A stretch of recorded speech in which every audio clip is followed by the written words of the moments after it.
Aaron Swartz, and he committed suicide last year. So I just wanted to get your thoughts on how important his contribution is to the liberty movement. The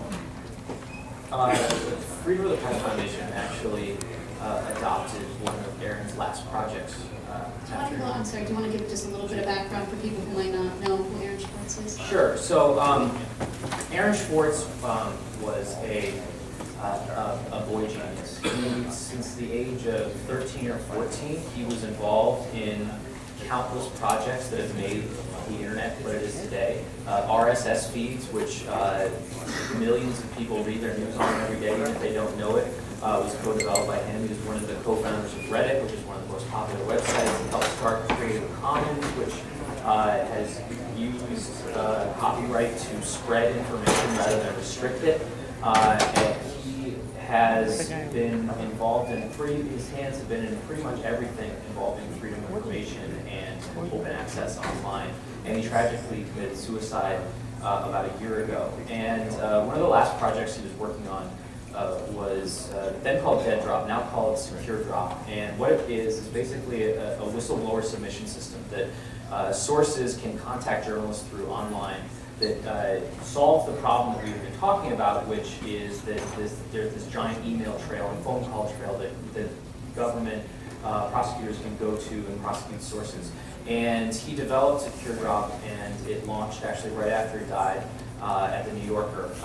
We ended up adopting the open source project, and we've been updating it and pouring all of our money into it for about 6 months. And now we're going around to media organizations and helping them install it.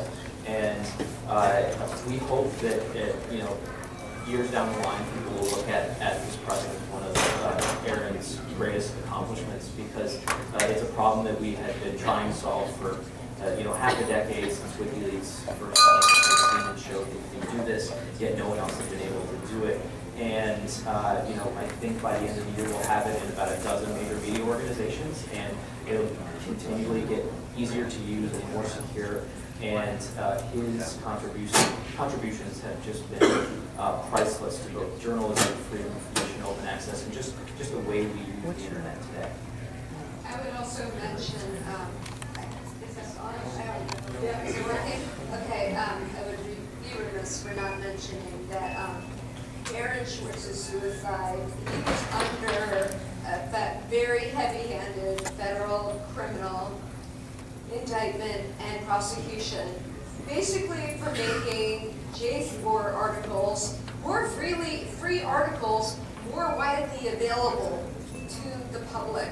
And like in Tom Drake's case and all the whistleblower cases, I said earlier that there's a similar thing going on with hacktivists and internet activists like Aaron, and he was being overcharged under the Computer Fraud Abuse Act and CISPA, the Computer Information Privacy, whatever. They always have these interesting names. But the government was seeking 35 years on Aaron, and then after he committed suicide, it said, oh, we would have settled for 3 months.